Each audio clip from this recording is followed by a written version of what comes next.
memberikan contoh ataupun teladan. Jadi kita guru ini adalah sebagai figur panutan bagi anak murid kita untuk menjadi teladan ataupun contoh. Dan ini penting sekali. Maka di dalam filosofi pendidikan di Ajar Dewantara ini wajib kita pegang prinsip dalam pendidikan Indonesia. Jadi seorang guru di depan itu memberikan contoh ataupun teladan. Kita tidak akan mampu menerapkan budaya positif secara maksimal kalau kita tidak mampu memberikan contoh atau teladan. Kalaupun bisa, tapi hasilnya tidak akan maksimal. Tapi ketika kita sudah menjadi panutan atau teladan, insya Allah anak-anak itu dengan mudahnya akan ikut apa yang kita lakukan. Tetapi kalau hanya kita memberikan sebuah perintah tanpa kita memberikan sebuah contoh, maka niscaya itu bisa terwujud tapi sangat kecil.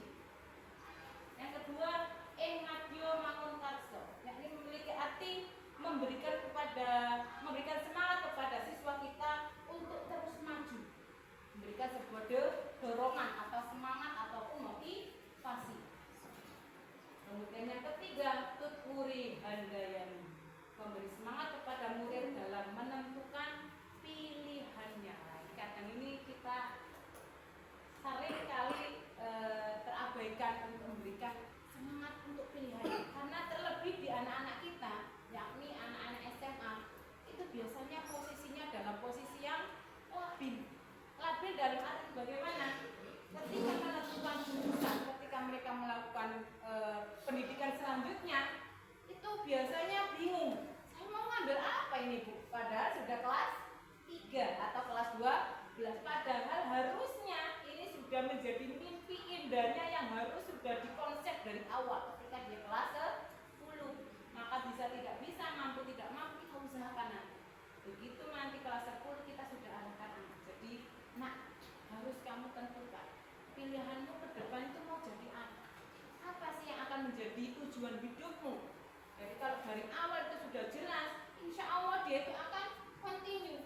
Seperti halnya hal kecil yang saya terima kemarin, pembelajaran kecil yang sama kita hadapi kemarin itu adalah menghadiri kegiatan karnaval. Ternyata makna karnaval itu bukan hanya sekedar anak-anak baju, cantik-cantikan baju, cantik-cantikan make up, tetapi di dalam daya ingat seseorang anak yang masih kecil itu adalah obsesi mereka nanti. Jadi ingat ini Bapak Ibu. Jadi nanti kalau misalkan anak-anak panjenengan itu mau ikut karnaval, itu jangan ikuti kemauan kita. Tentukan itu adalah sesuai dengan keinginan anak, karena itu dicap atau diingat terus sama dia. Seperti halnya saya semakin merasa bersalah kepada saudara-saudaranya sebelumnya itu kan saya saja gampangnya pakai ini saja. Ternyata di anak yang ketiga ini kemarin ketika saya pakaikan baju polisi atau polwan itu sampai sekarang itu teringat bahwasanya dia itu punya keinginan menjadi seorang polisi. Seperti itu. Saya jadi kemarin itu menyesal kenapa tidak saya pakaikan baju guru saja atau baju dokter aja sekalian biar diingat ini loh mimpi saya nanti kan kayak gitu.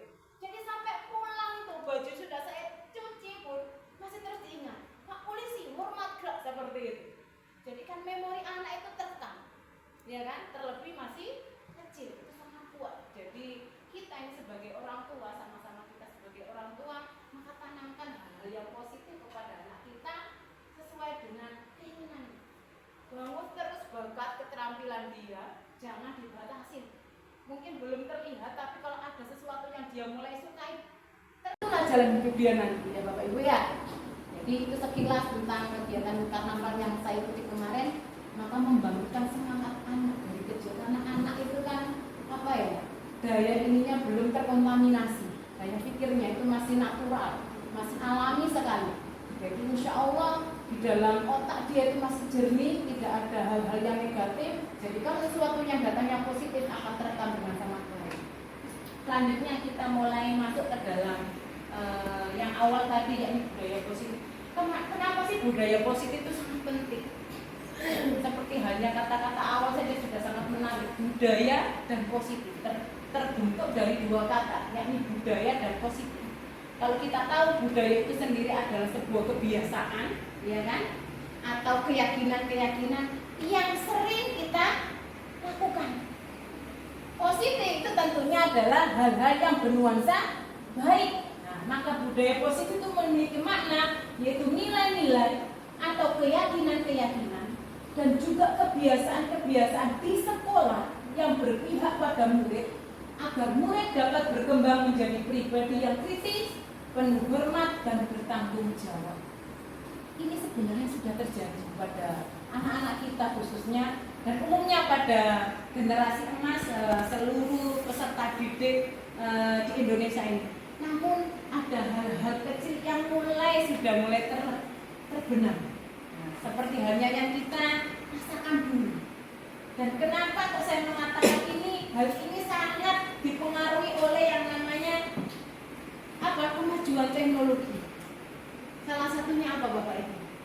Merosotnya etika atau karakter anak. Benar tidak? Sama-sama kita lihat karakter anak kita itu sudah mulai menurun, baik terhadap orang tuanya, ya kan, terhadap gurunya, dan juga terhadap kawan-kawannya. Nah, kita bisa membangun kembali, memberdayakan untuk mewujudkan mereka berkarakter yang baik itu melalui budaya ini, melalui kita menanamkan nilai-nilai keyakinan dan kebiasaan-kebiasaan di sekolah. Insya Allah akan kita semakin kuatkan kebudayaan atau nilai-nilai itu di sekolah kita setelah kita nanti apa saja yang akan kita terapkan. Tentunya ini akan berawal dari hal-hal kecil yang akan menjadi acuan kita untuk mewujudkan yang namanya visi sekolah atau mimpi sekolah atau tujuan sekolah. Karena budaya positif ini itu adalah nanti larinya ke dalam implementasi mewujudkan yang namanya visi sekolah. Nah, di dalam budaya positif itu sendiri dia berusaha untuk menciptakan budaya positif yang dapat dilakukan dengan yang pertama. Jadi dalam budaya positif itu bisa kita lakukan melalui yang pertama perubahan paradigma belajar. Perubahan paradigma belajar.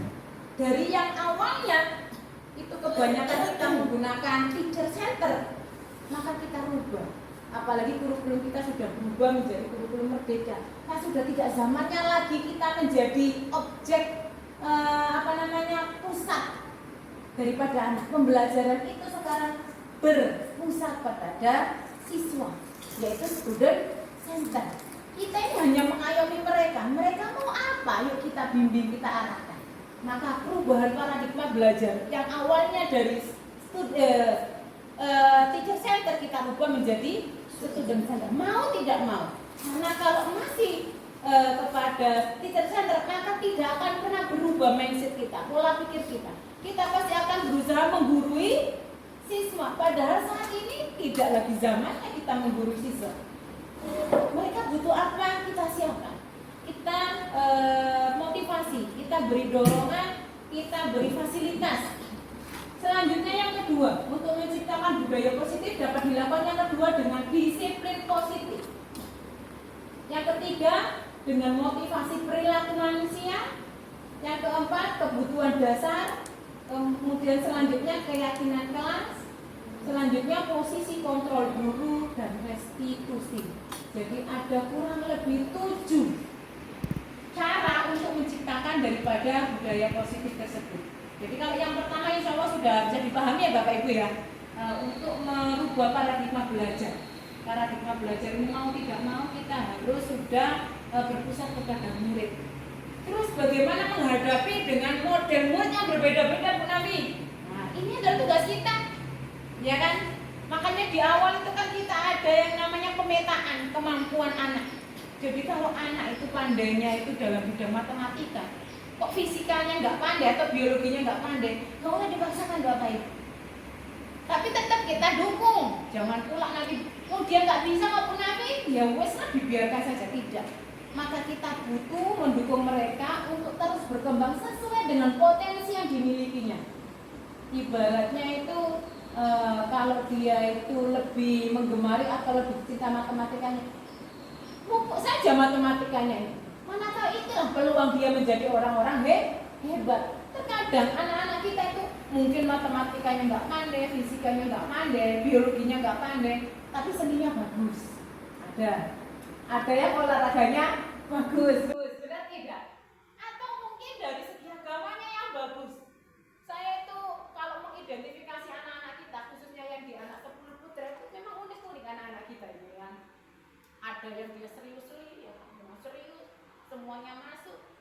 ada yang hanya beberapa mata pelajaran yang dia sukai, ya itu saja. Kalau suka ya dia itu semangat, begitu gak suka ya cuek-cuek ya kan. Dan inilah tugas kita, membimbing mereka, menuntun mereka untuk mengenali jati diri. Jangan pernah disalahkan. Lagi-lagi kita harus berpihak kepada murid. Memang berat Bapak Ibu tugas kita seorang guru itu. Seperti hal yang disampaikan oleh Kiai Haji Dewantara. Kita itu harus menuntut, jangan menuntut. Memang berat ya, kalau tidak dituntut anak itu tidak mengerjakan tugas nanti. Tapi ada trik-trik yang bisa kita lakukan untuk mencapai apa yang kita inginkan. Salah satunya nanti akan ada yang namanya posisi kontrol guru. Nanti kita akan sama-sama belajar di situ. Jadi kalau perubahan paradigma insya Allah udah paham ya Bu, Ibu-ibu ya, atau Bapak-bapak.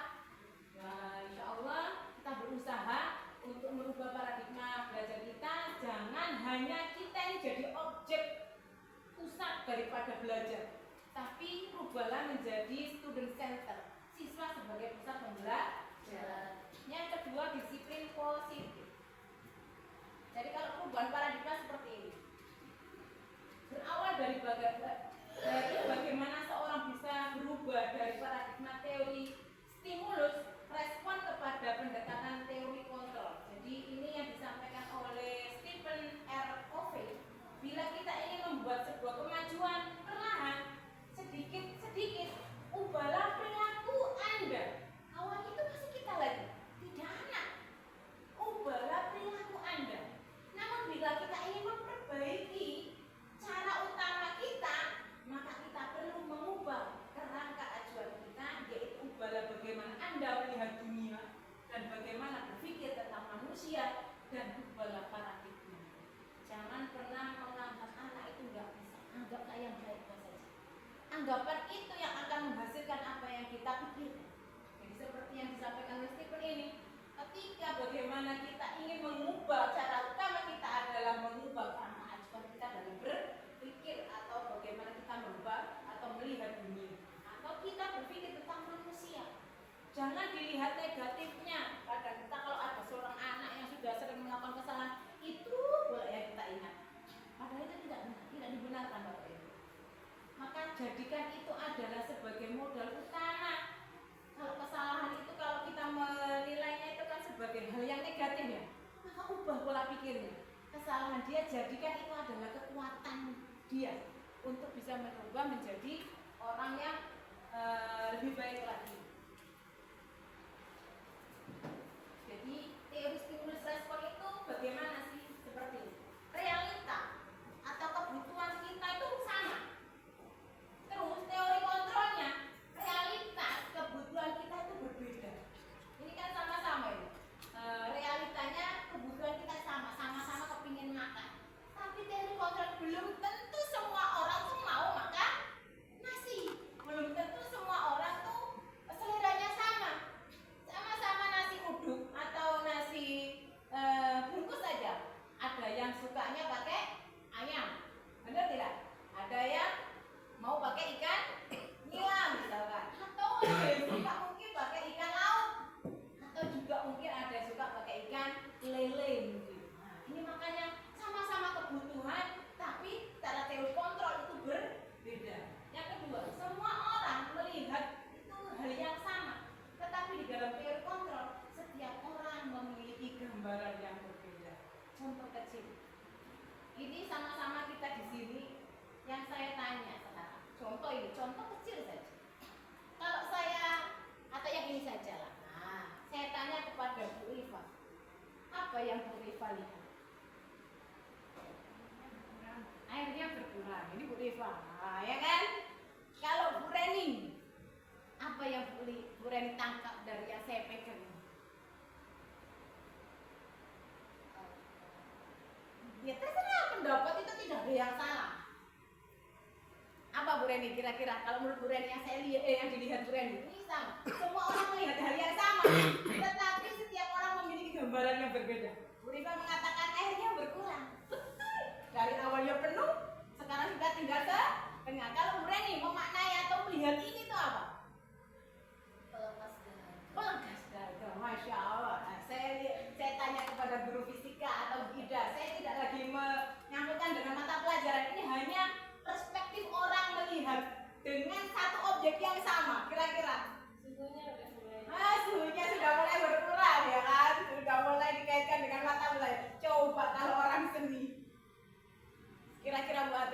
apa yang jenengan tangkap dari yang saya pegang? Masya Allah, dia melihatnya dari segi seninya ada belenggu esnya. Coba orang sosiologi. Kira-kira ini tangkapan dari gambar yang sama, objek yang sama. Apa ini? Gak boleh sama ya? Kayaknya menyegarkan. Oh, kayaknya menyegarkan. Tentu orang ekonomi. Rasanya tidak sebanding harganya. Sesuai dengan mata pelajarannya membedakan. Sesuai dengan orang ekonomi. Terakhir mungkin orang kimia yang beritanya kayaknya ini. Orang kimia memaknai apa ini gambaran ini? Kau berisi air. Kau berisi air, Masya Allah. Mbak Ida, air kelapa, boleh. Kalau Ibu Ayu, ada nggak kaitannya dengan orang PKN ini atau dengan hukum ini? Cup. Ya, betul. Kap aja. Kap aja ya. Oh, padahal tangkapan yang kita sama-sama lihat ini sama, yaitu cup yang berisi air degan, benar tidak? Tapi maknanya berbeda-beda, sama dengan teori yang kedua, stimulus atau respon. Semua orang melihat hal yang sama, tetapi sesuai dari kontrolnya, setiap orang memilih gambaran yang berbeda. Belum yang terakhir adalah guru PJOK. Kira-kira ini Pak, apa yang ditangkap dari gambar ini atau objek ini Pak? Minuman segar. Minuman segar ya kan, apalagi kalau habis lari ya kan, pasti sangat menyegarkan ya kan, luar biasa. Jadi kita sama-sama, padahal kita melihat satu objek yang sama, tapi cara tangkapnya sudah berbeda. Sama dengan anak-anak kita. Kita itu kepinginnya mereka itu paham yang kita sampaikan itu. Tetapi karena itu karakternya berbeda, sifatnya berbeda, kemampuannya pun berbeda, maka yang diterima di dalam kepalanya pun kadang berbeda. Kadang kita pun beli sendiri. Kita nyuruh A, kita kasihlah stimulusnya itu dengan sebuah gambar segitiga yang buatin. Padahal buatin itu kepingin gambarnya sebuah bentuk 3 dimensi yang apa gitu. Oh, hasilnya luar biasa kan macam-macam itu. Jadi seperti teori kontrol ini, mereka memiliki gambaran yang berbeda. Maka jangan pernah menginginkan anak kita itu dengan satu tujuan yang sama. Biarlah mereka lepas sesuai dengan keahliannya masing-masing. Ya, jangan pernah dibatasi. Ibaratnya jangan pernah paksakan ikan itu untuk pandai memanjat pohon. Tidak akan pernah bisa. Biarkan dia pandai berenang. Biarkan hanya monyet saja lah yang manjat itu. Jangan pula ikan disuruh manjat pohon. Akan hidup, pasti akan mati. Ya, yang ketiga, kita mencoba mengubah orang agar berpandangan sama. Tidak akan mampu kita Bapak Ibu. Teori stimulusnya seperti itu. Kita kepingin mengubah orang agar berpandangan sama. Iya kan? Benar tidak? Ya kalau aturannya seperti ini kan harus lakukannya nak. Harus itu pemaksaan. Maka sesuai teori kontrol, kita itu harus berusaha memahami lagi-lagi. Kita harus memahami orang lain tentang pandangan dunia.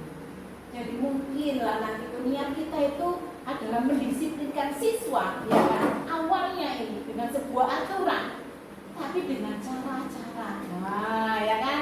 Yang akhirnya itu bukan lagi sebuah pemaksaan, tetapi itu muncul untuk apa? Untuk menghargai dirinya bahwasanya dia tuh mampu melakukan hal tersebut.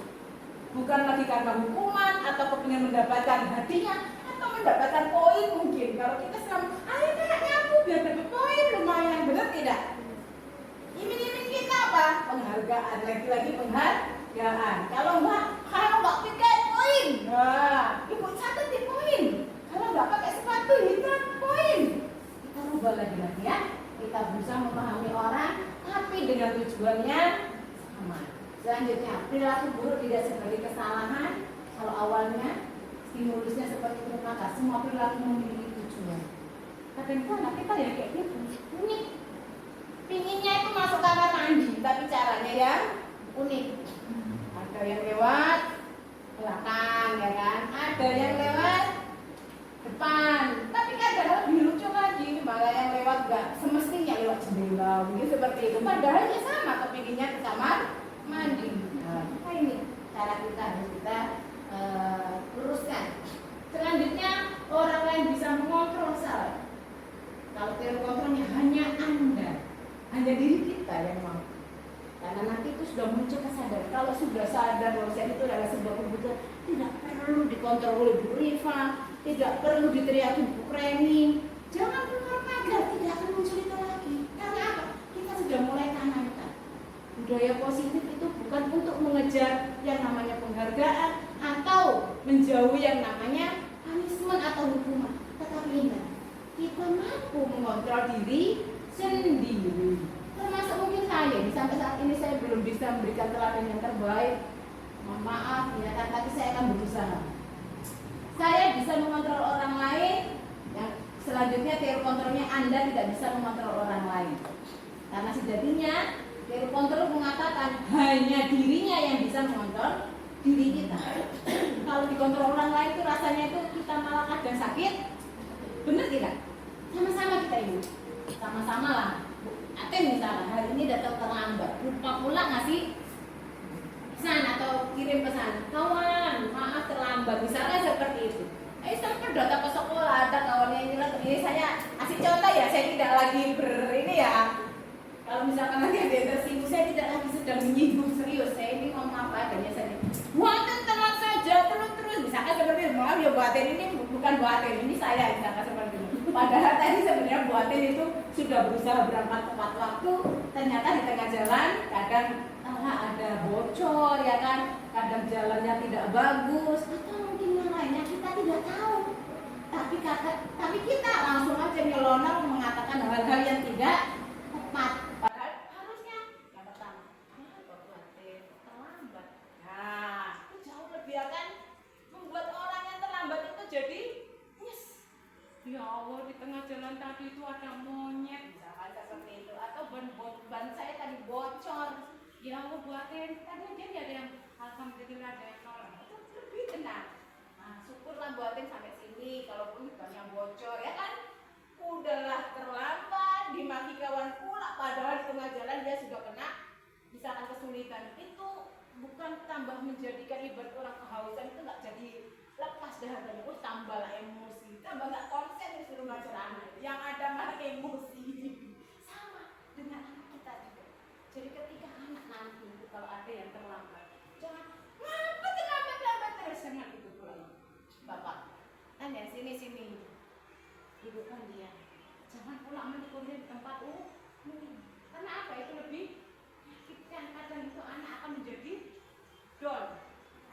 Yang pertama nanti akan ilmu kontrolnya, tambahannya ya akan saya kasih ilmunya. Selanjutnya pemaksaan ada pada saat bujukan gagal, kolaborasi menciptakan pemilihan baru. Ini yang perlu kita sama-sama paham. Kolaborasi ternyata gini, Bapak Ibu.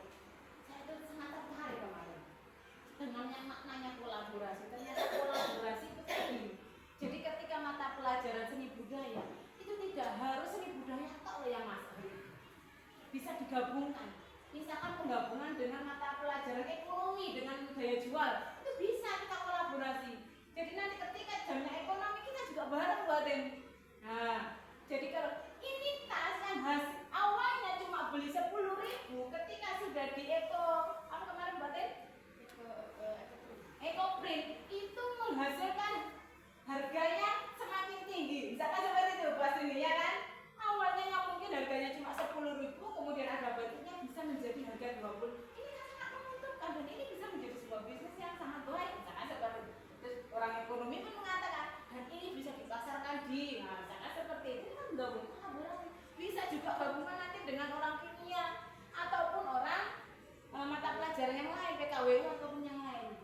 Bagaimana Bu Nafi itu? Dan pandai-pandai Bapak Ibu.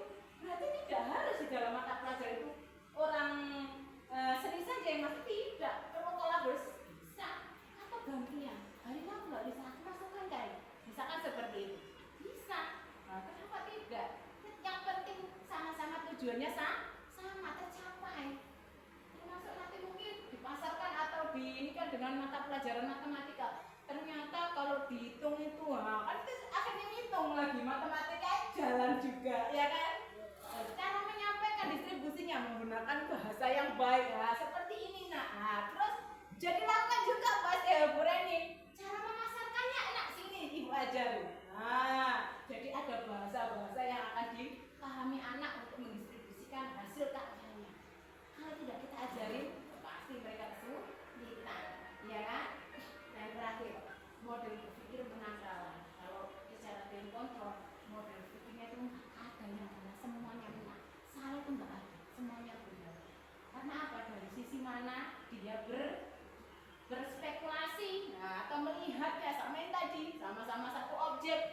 dilihat dari sini ya sebenarnya ya ini ya kan, tapi dilihat dari sana ya beda itu menangkapnya suhunya sudah mulai turun. Yang di sana misalkan seperti membuat segar ya kan, padahal sama objeknya sama seperti itu kepada penilaian kita kepada anak-anak kita.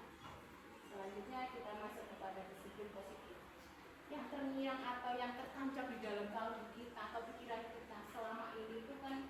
Kalau disiplin itu pasti kaitannya dengan apa? Kira-kira Linda, saya kepingin memberikan saya pemantik disiplin. Kira-kira berkaitan dengan apa? Peraturan. Oke, Bu Ayu dulu. Peraturan. Linda, nggak boleh sama. Orangnya beda aja kan? Boleh, begitu dulu buatin. Disiplin positif. Selain peraturan, kalau dalam pikiran kita apa sih? Menghargai diri sendiri. Puas ini. Iya, silakan Bu Resti. Tepat waktu. Tepat waktu, mantap. Disiplin. Lanjut, ada yang lain? Bu Rina, kira-kira apa? Beraturan, menghargai diri sendiri, tepat waktu, luar biasa. Ada lagi kan? Iya, Bu Reni. Angkat tangan tapi. Iya, Winda. Disiplin berpakaian, boleh. Ada lagi? Bertanggung jawab. Bertanggung jawab, apa lagi? Banyak sekali ya kan. Nah, kita mulai dari satu persatu. Saya memberikan sebuah pertanyaan. Pertanyaan pertama, ketika mendengar kata disiplin, apa yang terbayang? Seperti yang saya tanyakan tadi ya kan? Di benak Anda, apa yang terlintas di pikiran Anda? Kalau pertanyaan yang kedua, menurut Anda apa bedanya dengan hukuman? Beda. Oke, yang pertanyaan pertama sudah kita jawab tadi ya. Menurut Anda apa bedanya disiplin positif dengan hukuman? Iya, Bu Resti. Kalau disiplin positif itu melakukan sesuatu tanggung jawab dengan cara positif. Maksudnya tepat waktu. Ya, Kalau hukuman itu sesuatu yang peraturan kita langgar. peraturan yang kita langgar. Ya. Mantap jawabannya. Ada yang lain? Ya, Bu Lili, angkat tangan atau silakan. Oh, boleh silakan. Disiplin positif apa bedanya dengan hukuman? Menurut saya kalau disiplin positif itu karena kita bersifat adil dengan diri sendiri. Betul. Sementara hukuman adalah bentuk ketidakadilan kita dari tidak terhadap diri sendiri dan hasil dari ketidakadilan kita terhadap diri kita sendiri. Hasilnya ya kalau hukuman itu berarti nanti larinya itu kepada fisik, benar tidak? Tidak. Bukan ya? Tidak harus fisik. Oke. Berarti bentuknya ya. Ya. Nah, imbas daripada ya hasil kan. Hasil itu kan berarti imbas dari apa yang kita lakukan, benar tidak? Kalau kita terlambat, tentunya Hukuman. kita dapat hukuman atau yang namanya punishment ya kan? Oke, yang lain ada? Ada maksudnya lagi? Ya kita pelajari satu-satu ya. Jadi kalau berkaca atau kita mau mengurai benang kusutnya disiplin positif, maka kita tidak akan pernah terlepas yang namanya kedisiplinan kewajiban. Saya tuh sempat kemarin ya Allah, saya merasa bersalah. 2004 saya lulus S1, 2024, 20 tahun saya mengabdikan ke dinas pendidikan ini ibaratnya ya kan. Saya telah banyak melakukan banyak kesalahan. Kenapa? Ya itu tadi, kita itu terlalu berobsesi sesuai dengan keinginan kita ke anak.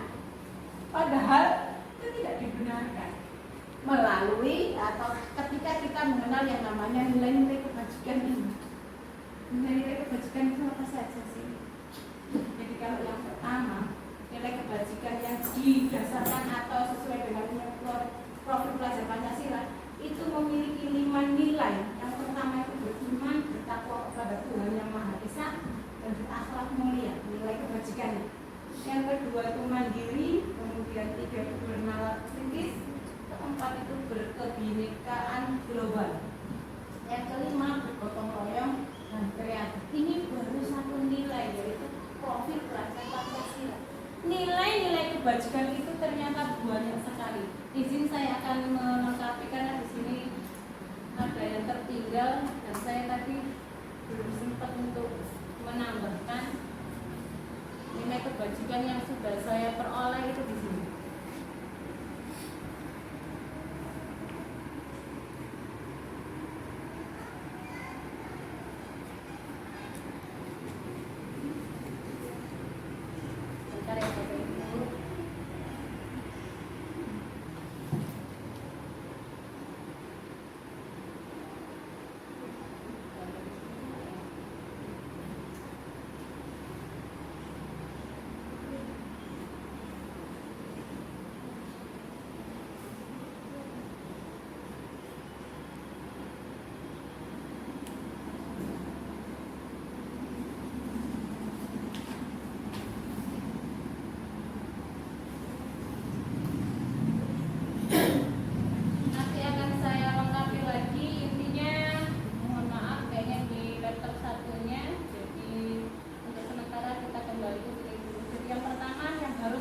kita mulai terapkan, yaitu profil pelajar Pancasila, beriman dan bertakwa kepada Tuhan Yang Maha Esa. Kebetulan kita adalah sekolah yang bernotabene pondok pesantren, maka tentunya kan satu keyakinan ya kan, satu agama.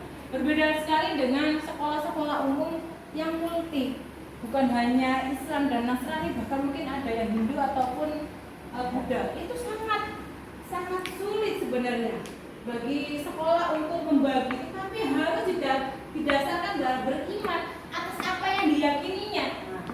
Maka seorang siswa kalau sudah beriman itu wajib dia bertakwa kepada Tuhan yang dia yakini itu tadi. Tentunya kalau kita Islam kepada Allah kan seperti itu. Yang kedua adalah mandiri. Mandiri dalam arti di sini itu bagaimana? Mandiri itu maksudnya seperti ini.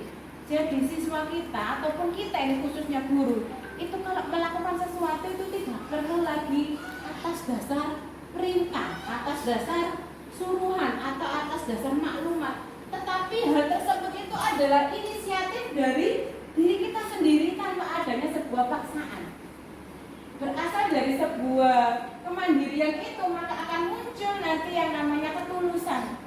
Kalau sudah tulus, insya Allah dia pasti akan ikhlas. Dan kalau sudah ikhlas itu tidak akan ada yang namanya harapan, imbalan atau embel-embel yang lain. Dan kalau itu sudah mampu kita lakukan, masya Allah, tanpa kita minta, insya Allah itu kita akan mendapatkan. Tapi memang berat kita melakukan sesuatu yang tulus, ikhlas, tanpa pamrih, tanpa dinilai sama orang lain. Ya kan Bapak Ibu? Masih ada embel-embel biar tidak terlambat. Dan seperti kita datang tepat waktu biar tidak ditegur Bu Nafi atau ditegur oleh Bu Ayu, ya kan? Atau mungkin ada perasaan malu sama siswa, ya kan?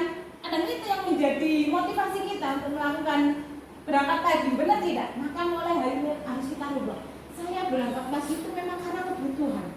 Kalau saya tidak bisa berangkat pagi, bagaimana saya bisa mewujudkan siswa saya berangkat pagi? Karena saya adalah figur atau teladan. Yang ketiga, bernalar kritis. Bernalar kritis itu maksudnya seperti ini. Jadi satu materi tidak harus sesuai dengan apa yang kita pikir. Kita akan berikan pendapat atau berikan ide tersebut itu sebarkan kepada semua siswa kita. Mana yang menurut mereka, pendapat mereka, kita saring. Jangan hanya mengandalkan satu, menurut buku ini seperti ini nak, kamu tuh salah ya, nggak boleh. Pendapat siapapun itu pasti benar. Bagaimana cara kita menyikapinya? Kembali lagi, bagaimana cara kita menyikapinya? Terus bernalar kritis ini mendasarkan apa yang kita pikirkan ini sesuai dengan perkembangan zaman, ya kan? Secara teori, kalau kita tanya kepada Pak Irul, dia adalah seorang ustadz, ya kan? Dasar daripada hukum darah itu pasti haram, ya kan Pak Irul? Darah apapun kalau dimakan itu pasti haram. Nah, tapi akan ada menjadi halal, ya kan Pak Irul? Jika dalam kondisi tertentu. Nah, seperti itu. Maka ini nalarnya berjalan. Kok bisa Bu Nabi? Padahal itu sudah nasi itu. Darah apa itu haram. Oh, berarti dibacanya belum selesai nih. Nah, sama halnya mungkin hari ini. Hari ini kita mungkin sudah merasa hebat kalau kita sudah menguasai Word dan Excel. Padahal saat ini bukan itu saja. Kalau dulu kita udah bisa Word sama Excel aja udah dianggapnya mahir, ya kan? Menjalankan yang namanya komputer. Tapi hari ini sama-sama saya itu sampai, ya Allah, saya tertinggal jauh. Saya itu ketemu guru TK, guru SD, guru SMP, IT-nya tuh hebat-hebat mereka. Jadi kanvanya mereka itu masya Allah, saya baru banyak belajar kepada mereka. Ternyata tingkat pendidikan itu tidak menjamin daripada mutu atau kualitas, ya. Tetapi apa? Ini tadi asa kemampuan. Belum tentu loh yang hanya lulusan SMA itu tidak mampu untuk menjalan. Mampu saja asal dia mau terus belajar, ya kan? Sama dengan kita. Nah, kita ini sudah dianggap hebat loh sama guru-guru orang SMP atau SD ataupun mereka. Enak loh guru SMA itu udah hebat, sebenarnya dia ajar udah anak-anak besar. Pasti lebih kompleks persoalannya, benar tidak? Kalau ngajar anak TK pasti ngalemnya, suka nangisnya, benar tidak? Manjanya. Kalau nakal sama kawannya mungkin ya terakhir nangis-nangisan, ya kan besok udah balik lagi, coba lagi SMA. Hari ini berangkat belum tentu besok itu sudah baik kan. Bisa itu mengarah. Ya sampai masalah tersebut berbulan-bulan, bahkan mungkin sampai tamat itu pun ada, kayak menaruh dendam. Dan itu tugas kita, tidak boleh lagi. Selanjutnya berkebinekaan global dan bergotong royong dan kreatif. Ini yang harus kita sampaikan tentang nilai-nilai kebajikan itu kepada anak-anak kita. Motivasi perilaku. Lanjut kepada motivasi perilaku. Sebagai seorang pendidik, motivasi apa yang motivasi perilaku? Lanjut kepada motivasi perilaku. Sebagai seorang pendidik, motivasi apa yang mendasari tindakan Anda? Seperti hanya saya sampaikan tadi yang awal ya kan. Yang pertama, ini sesuai yang saya alami atau yang saya rasakan ini ya kan? Atau diri kita rasakan. Sebagai seorang pendidik, kira-kira ini Bapak Ibu, motivasi apakah yang mendasari tindakan Anda? Yang pertama, apakah Anda hadir itu karena tidak ingin ditegur oleh kepala sekolah Anda dan tidak ingin mendapatkan surat teguran, atau ingin menghindari yang namanya ketidaknyamanan dan hukuman? Atau yang kedua, motivasi yang kedua, Anda ingin dilihat atau dipuji oleh lingkungan Anda, atau mendapatkan penghargaan sebagai guru berprestasi, atau mendapatkan imbalan dari seseorang atau orang lain. Atau yang ketiga, Anda ingin menjadi pembelajar sepanjang hayat, menjadi orang yang berusaha dan bertanggung jawab, serta menghargai diri Anda sendiri sebagai teladan bagi murid-murid Anda, kemudian guru-guru Anda, serta lingkungan Anda, karena Anda percaya tindakan Anda sebagai pemimpin pembelajaran akan jadi panutan oleh lingkungan Anda. Ini tidak perlu saya tanyakan kepada Bapak Ibu. Ini adalah jawaban monoton dalam diri kita sendiri ya Bapak Ibu. Kira-kira ini yang mana saya ini motivasi ini? Apa yang pertama? Kalau yang pertama rasanya tingkatan kita ini masih tingkatan yang sangat rendah, hanya kepingin menghindari yang namanya teguran, hanya ingin tidak dapat SP, ya kan? Atau menghindari ketidaknyamanan. Nah, yang kedua, ingin mendapatkan sebuah penghargaan, ya kan? Atau yang ketiga, tapi saya sangat berharap sekali kita semua itu mampu nanti berada di posisi yang paling tinggi, yaitu kita menjadi teladan bagi murid-murid kita. Kita ini mampu menghargai diri sendiri, karena kita ini sejatinya ketika memberikan teladan yang baik itu kita memberikan contoh atau menghargai diri kita, dan secara tidak langsung kita memberikan contoh kepada orang lain. Tapi memang berat ya Bapak Ibu ya, sangat berat, saya juga merasakan itu. Tapi tetap kita akan berusaha. Sejatinya motivasi perilaku manusia itu ada 3 hal, yaitu tadi untuk menghindari ketidaknyamanan atau hukuman, ya kan? Untuk mendapatkan imbalan, atau yang ketiga menjadi orang yang mereka inginkan atau menghargai diri sendiri dengan nilai-nilai yang mereka percaya. Itu motivasi perilaku. Contoh kasus ini, kira-kira nanti saya minta pendapatnya ya Bapak Ibu.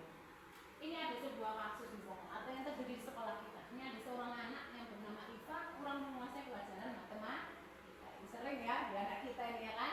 Sehingga pada saat pelajaran dia lebih banyak berdiam diri atau menggambar di buku pelajarannya. Benar tidak? Anak kita ada yang seperti itu kan? Unik mereka ini ya kan. Dan pada saat guru matematikanya ini Pak Seno, atau ini nanti langsung aja Bu Ida atau Bunda, menanyakan pertanyaan kepada Iva, Iva menjadi gugup dan tak sengaja menjatuhkan tasnya dari kursi serta tiba-tiba menjadi gagap. Pada saat berupaya menjawab, seluruh kelas akhirnya tertawa. Dan ini yang sering terjadi, benar tidak? Kita sebenarnya itu kepingin membuat anak itu jerah, ya kan? Ternyata itu, nah nanti kita sama-sama bahas. Pak Seno pada saat itu membiarkan teman-teman Iva menertawakan Iva yang tergagap dan malu luar biasa. Dan malahan minta Iva untuk maju ke depan dan berdiri di depan kelas sambil menunjuk hidungnya karena tidak bisa menjawab pertanyaan dari Pak Seno. Kelas semakin gaduh dan anak-anak pun tertawa melihat Iva di dalam kelas memegang hidungnya. Nah, kira-kira ini saya boleh bertanya, tindakan Pak Seno ini menurut Bapak Ibu ini kira-kira menurut jenengan ini Bapak Ibu bener lah tadi? Ada yang mau menjawab? Ya, silakan. Ya, senior, boleh. Kalau menurut ini nggak ada senior. oh ya nggak ada senior, semuanya senior. Ah iya, sama senior. Saya semuanya senior. tindakan Pak Seno itu kurang tepat. Kenapa? Karena justru tindakan tersebut akan menjatuhkan mental anak tersebut. Oh gitu. Karena tidak semua anak itu memiliki kemampuan yang sama. Mungkin dengan dia di matematika, tapi jika menyampaikan argumen di bidang studi yang lain, mungkin dia lebih mampu dibandingkan matematika. Jadi tidak boleh memukul rata kemampuan anak itu sama. Menurut saya kurang tepat. Mantap. Ada yang lain yang mau berargumen atau memberikan pendapatnya? Ya, dipersilakan. Siapa saja, tidak ada batasan, saya tidak akan menunjuk. Saya akan belajar untuk student center, berpihak pada murid. Siapa saja boleh berargumentasi. Kalau sudah ditunjuk itu berarti saya menghendaki Bu Ida, menghendaki Bu Lili, atau menghendaki Bu Atin. Siapa saja boleh. Ya, silakan. Ada lagi? Satu pendapat lagi lah. Iya lah. Gimana? Ada? Kira-kira? Sama kayak Ibu Lili? Atau mungkin ada yang lain? Tidak setuju atau mungkin ada yang setuju? Ya aja, biar Rifa itu kapok. Misalnya seperti itu. Ada? Nggak ada? Semuanya hampir sama dengan jawaban Bu Lili? Masya Allah ya, kita coba pretelin satu persatu. Apakah Anda setuju dengan tindakan Pak Seno terhadap Rifa tadi? Betul? Tidak. Mengapa? Bisa menjatuhkan harga diri seorang anak. Bahkan mungkin anak itu besoknya udah nggak mau sekolah lagi saking malunya. Ada kasus seperti itu, ya kan? Anak kita ditertawakan temennya, biasanya udah nggak mau sekolah, nggak mau lah, aku dibully. Yang kedua, menurut Anda tindakan Pak Seno terhadap Rifa adalah sebuah hukuman atau konsekuensi? Ya, kira-kira ini tindakan Pak Seno tadi hukuman atau konsekuensi? Hukuman sama konsekuensi itu agak-agak mirip ya Bapak Ibu ya. Terus kira-kira kalau misalkan dengan jawab hukuman, itu jawabannya apa? Harus ada alasan. Ya, silakan. Siapa yang mau menjawab? Tindakan Pak Seno tadi kepada Rifa, dia disuruh menunjuk hidungnya maju ke depan kelas sambil menunjuk hidungnya, bahwasanya dia tidak bisa menjawab tadi pelajaran matematika. Itu kira-kira itu termasuk hukuman atau konsekuensi? Ada yang saya perhatikan ini perbedaan dan antara hukuman dan konsekuensi. Iya, silakan. Siapa yang mau menjawab? Saya Bu. Iya, silakan. Bu Ayu. Kalau menurut saya hukuman. Hukuman. Karena apa ya namanya membuat si tadi kan si IPA ya tidak salah. IPA, betul. Tadi suruh maju ke depan, disuruh menunjuk hidungnya begitu. Kalau menurut saya itu termasuk hukuman. Seharusnya Pak Seno tidak melakukan hal tersebut. Mantap sekali Bapak Ibu. Jadi hukuman dan konsekuensi itu kalau orang mendengar tuh hampir bisa dikatakan sama. Ternyata beda Bapak Ibu. Nanti kita pelajari. Jawaban Ibu Ayu alhamdulillah luar biasa. Saya pelajari dulu ya karena di sini penjelasannya nggak ada. Jadi kalau yang namanya sebuah hukuman itu jatuhnya itu secara fisik. Contoh, Pak Irul dapatlah anak itu ketika dia piket terlambat, anaknya suruh push up 10 kali misal, itu hukuman karena kan berkaitan dengan fisik. Nah, beda lagi misalkan anak tersebut terlambat 10 menit misalkan sama-sama 10 menit, tapi di awalnya itu diberi awalnya sudah dikasih sebuah kesepakatan. Jika kalian nanti terlambat lebih dari 10 menit atau kurang dari 10 menit, maka kalian misalkan harus membawa surat dari kepengurusan, misalkan seperti itu. Itu juga sebuah beban loh Bapak Ibu, jangan dikira ya ngambil surat rekomendasi dari pengurus itu nggak beban loh. Kenapa? Di sananya juga kena ceramah oleh Mbak Pengurus sama kawan-kawan pengurus itu. Tapi karena itu sebuah kesepakatan jatuhnya kepada konsekuensi.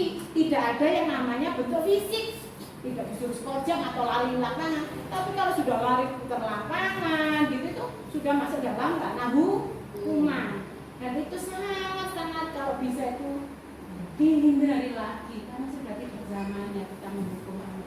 Jauh lebih baik kita larinya kepada konsekuensi, maka larinya kepada kesepakatan atau keyakinan yang sudah sama-sama kita buat. Tentu yang dibuat anak itu akan diingatnya.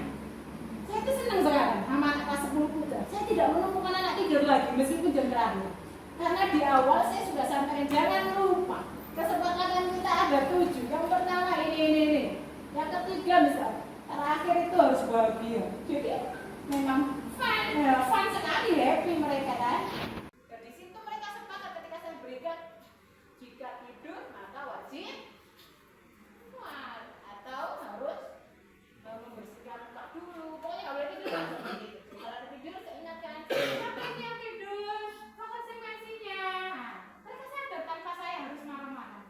Siapa itu yang tidur ya? Oh si Abu. Si A, gimana konsekuensinya? Kesepakatan belajar kita bagaimana? Kita tidak ada yang tidur, sama-sama kita menghargai diri kita dan juga orang lain. Sejatinya untuk mewujudkan disiplin positif, manusia tidak pernah lekang dari yang namanya kebutuhan dasar. Kebutuhan dasar manusia itu ada 5. Yang pertama itu kesenangan, yang kedua itu kebebasan, yang ketiga itu adalah penguasaan, yang keempat cinta dan kasih sayang, yang kelima adalah bertahan hidup. Ini sama-sama lagi kita tahu. Memang ini kelihatannya sekilas sangat simpel bahasanya, tapi maknanya dalam sekali loh. Kebutuhan kesenangan, kebutuhan kebebasan, kebutuhan bertahan hidup, kebutuhan cinta dan kasih sayang serta penguasaan. Jadi dalam mempelajari kebutuhan dasar manusia yang terdiri dari cinta dan kasih sayang, kekuasaan, kebebasan dan kesenangan, maka kebutuhan dasar manusia itu intinya atau sejatinya semua yaitu guru dan murid lakukan itu adalah merupakan sebuah usaha terbaik untuk mendapatkan apa yang mereka inginkan. Ketika mendapatkan apa yang kita inginkan, sebenarnya saat itu kita sedang memenuhi satu atau lebih dari kebutuhan dasar kita, yaitu kebutuhan untuk yang tengah tadi bertahan hidup melalui apa? Melalui kebebasan, ya kan? Benar tidak Bapak Ibu? Diperolehnya melalui kasih sayang, kemudian melalui kesenangan, ya kan? Karena hanya ingin bertahan hidup. Cinta dan kasih sayang serta kebebasan itu adalah cara ataupun lika-liku yang harus mereka ikuti. Mari kita kepada posisi kontrol dalam segitiga restitusi. Lagi-lagi apa lah? Tapi insya Allah Bapak Ibu sudah tidak asing lagi dengan bahasa ini ya. Restitusi. Bukan Bu Resti ya, yang ada restitusi di tempat kita. Nah, kali ini tapi pakai I ya kan? Kali ini pakai I. Posisi kontrol dan restitusi ya kan? Jadi ada 5 posisi kontrol seorang guru. Nanti restitusi itu adalah cara menyelesaikannya. Nanti pakai apa? Pakai segitiga restitusi. Yang pertama posisi menghukum. Ini kayaknya saya kayak. Ini posisi saya yang sebelumnya. Posisi menghukum yaitu bisa menggunakan fisik maupun verbal. Contoh kalimat yang sering kita ucapkan sebagai seorang kamu salah, itu nggak boleh lagi. Ya, itu menghukum. Sama yang disampaikan oleh Pak Sena tadi. Ya kan harus maju, kemudian memegang hidungnya.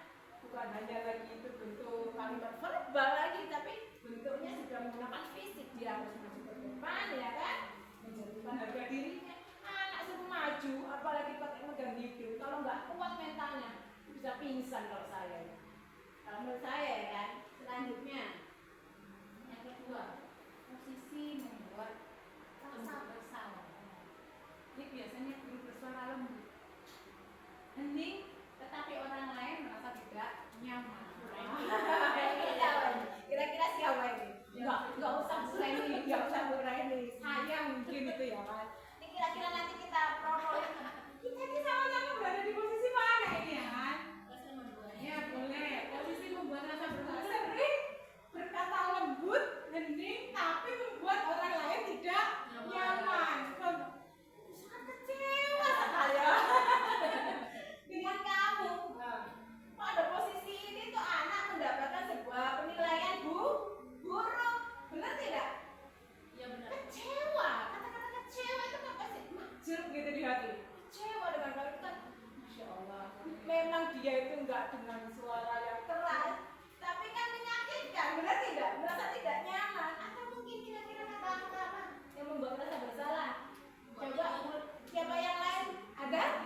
penderitaannya mungkin seperti itu ya kan. Ya sama-sama kita belajar ya Bapak Ibu ya. Iya, lanjut. Kalau lagunya sambil ketawa bercanda itu boleh. Sama. Kalau membuat orang merasa tidak nyaman jatuhnya itu, Kita bilang. nah, contoh. Apa dan Nah, agak sedikit baru aja jalan. oh gitu. Jauh lebih baik ketika bahasanya diperbaiki lagi. Nah, kita kan sebenarnya kita bingung mengoreksi mereka, ya kan? Ya kan? Tapi karena kalimatnya yang kurang tepat, jadinya habis anjok dijatuhkan lagi ya. Sakit itu. Yang ketiga, posisi teman. Karena pernah kita berada di posisi ini, biasanya guru itu tidak menyakiti murid, namun tetap berusaha mengontrol murid melalui persuasi. Adanya hubungan komunikasi yang baik antara guru dan contoh. Ayolah, berdoa ibu demi ibu atau bapakmu. Kamu sama kok kasih sama ibu nak. Ibu udah sampai capek nih, menjelaskan tadi. Masa kalian nggak bisa? Jadi suruh deh, benar tidak? Pernah kan kita? Pasnya ada berapa kata kalian tuh? Wah, makanya seperti itu.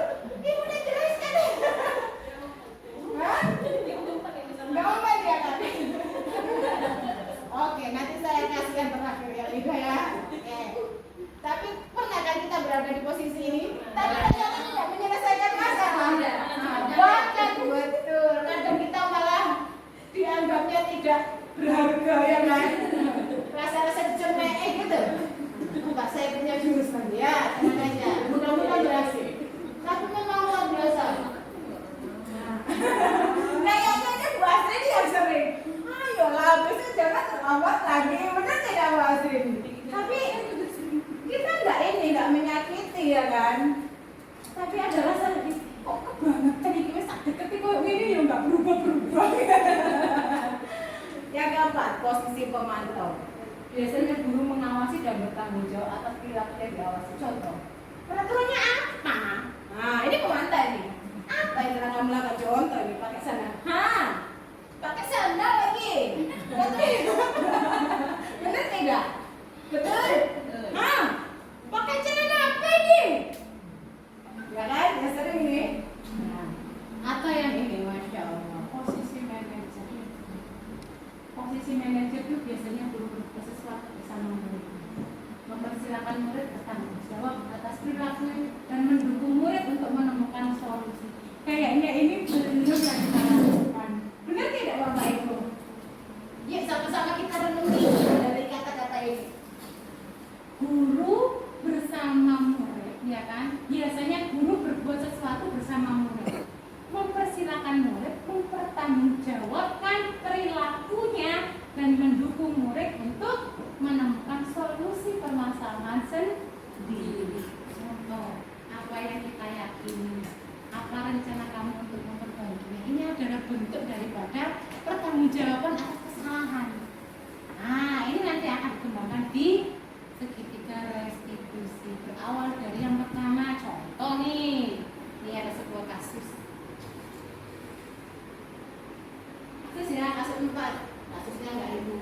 Saya pula di sini tadi. Lalu pada slide-nya saya kelupaan kasusnya. Jadi kasusnya seperti ini. Contoh ya, langsung saya sampaikan saja ya. Ini misalkan ibu ketemu sama anak yang sering kali tidak mengerjakan tugas. Sering kan? Benar tidak? Sering? Benar tidak? Kira-kira ini yang menyelesaikan itu siswa atau kita? Kebanyakan selama ini kita dengan manggil. Benar tidak? Manggil, apa lagi? Disuruh lagi, apa lagi? Ditanya lagi sampai berulang kali, bahkan sampai belengar ya kan Bapak Ibu?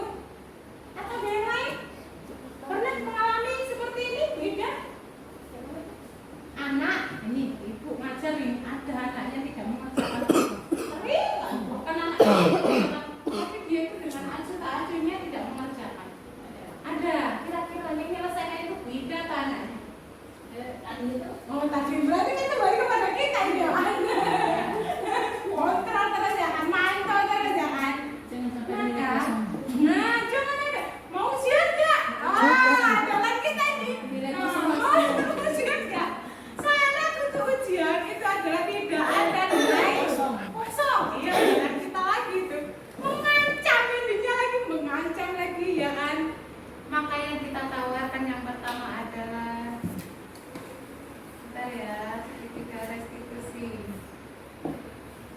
Nah, menstabilkan identitas, validasi tindakan yang salah, dan menanyakan keyakinan. Jadi yang pertama itu menstabilkan identitas itu seperti ini. Dipanggil anaknya, kita identifikasi. Kita tanya. Ananda, misalkan Zaki, misalkan saya kan Zaki nih, jangan di kelas, misalkan jangan di kelas. Kalau perlu bawa ke kantor atau di tempat yang nyaman lah, agar bisa ada hubungan baik. Tanya, Zaki, hari ini tadi ada tugas ibu, benar? Sudah dikerjakan, tapi dia jawabnya belum. Ya kan? Belum. Kira-kira itu benar atau tidak? Pasti tidak yang kita tanyakan. Tidak itu tanyakan dengan keyakinan kelas kita. Keyakinan kelas kita kan salah satunya yaitu bertanggung jawab. Lagi dengan itu. Kira-kira itu sesuai enggak dengan keyakinannya sudah kita buat, kesepakatan kita yaitu bertanggung jawab. Oh belum bu, tidak sesuai. Terus kalau tidak sesuai kira-kira manusia itu kan hampir lah semuanya pernah melakukan kesalahan ya kan? Tentu kita juga bisa atau harus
Nah, pertemuan berikutnya. Hah?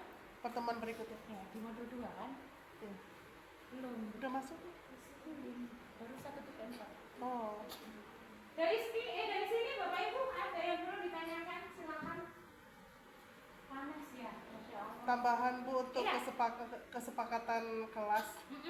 Kesepakatan itu kan dibuat karena kebetulan kita ini udah mau selesai ya kan. Iya. Nanti di tahun ajaran baru setiap wali kelas membuat kesepakatan kelas.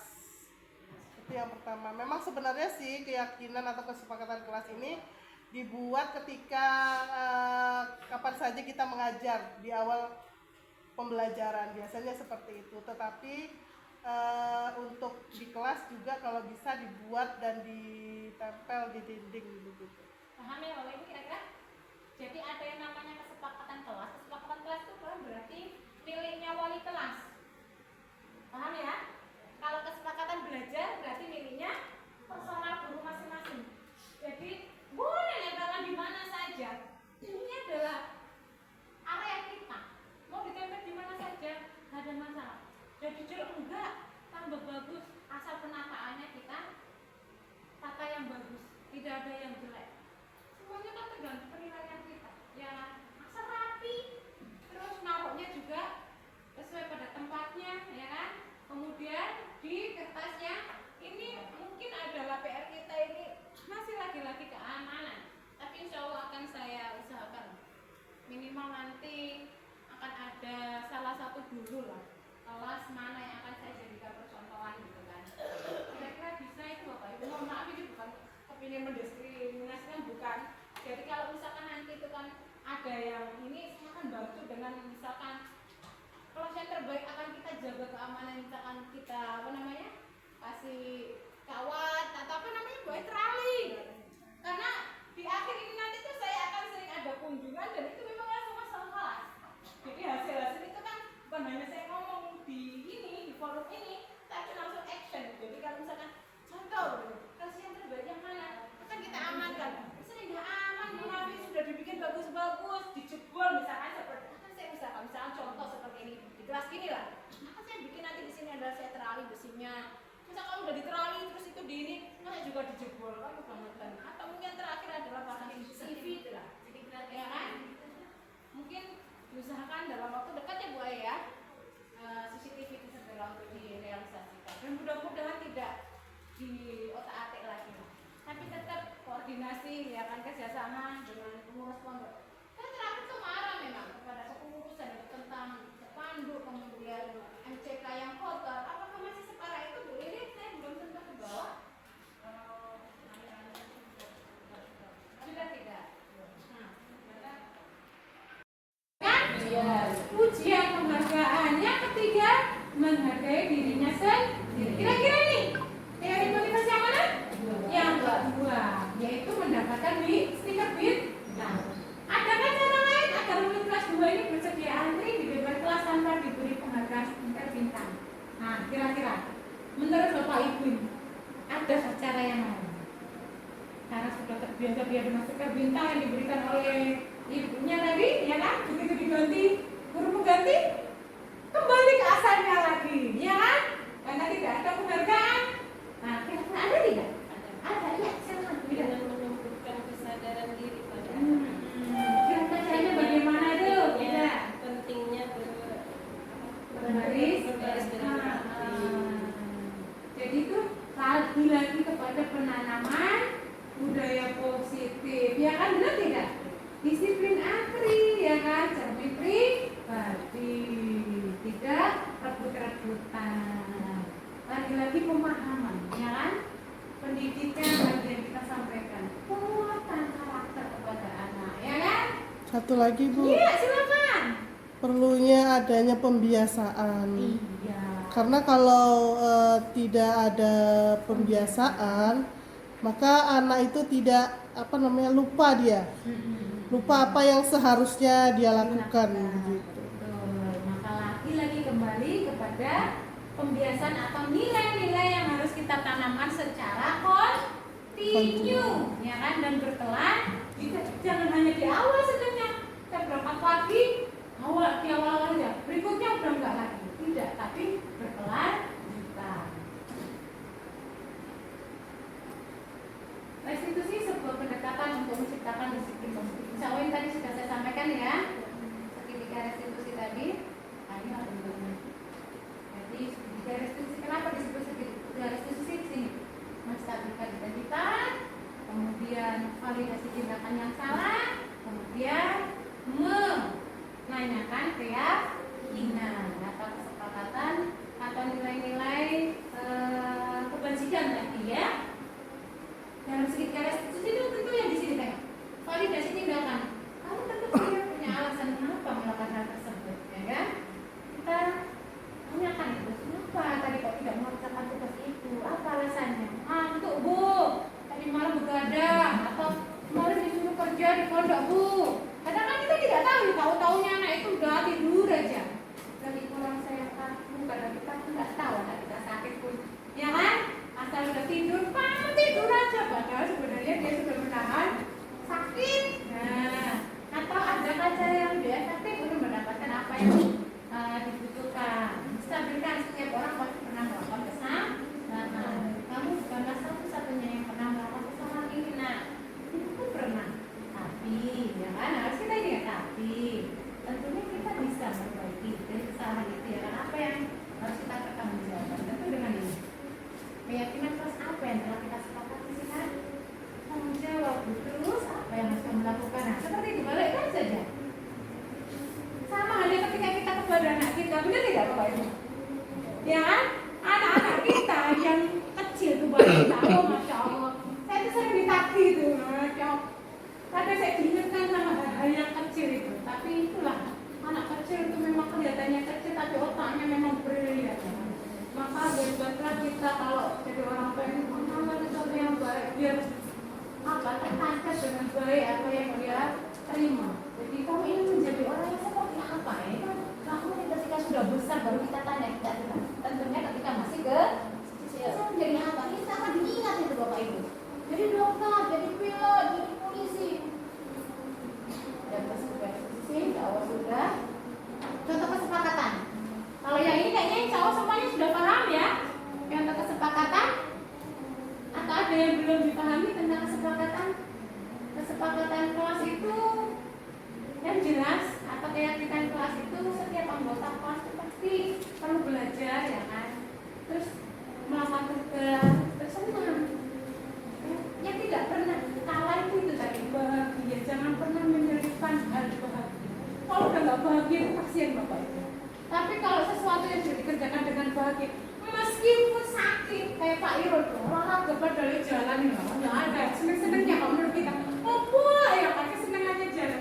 Tapi karena dia itu senang, bahagia, mau itu ya kan Pak Irul.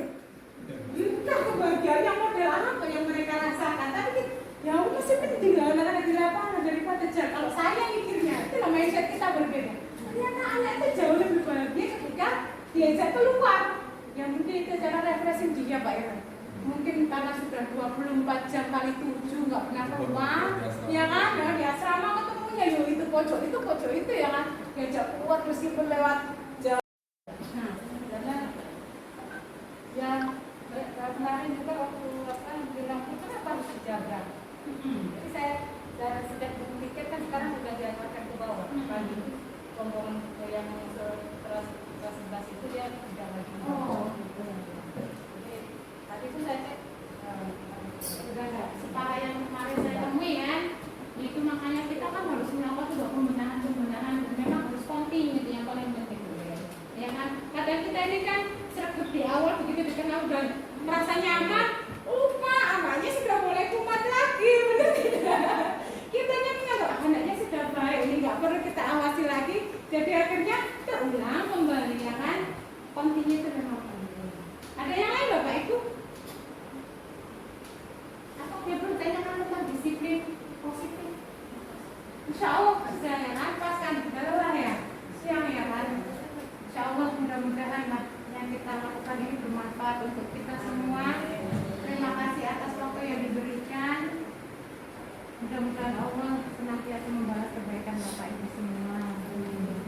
Terima kasih atas dukungannya dan mohon maaf saya telah menyita waktu istirahat Ibu masih menyempatkan waktu untuk belajar lagi bersama saya tentang disiplin positif ini. Intinya semoga bermanfaat apa yang kita peroleh siang ini. Ihdinas siratal mustaqim, saya akhiri. Assalamualaikum warahmatullahi wabarakatuh.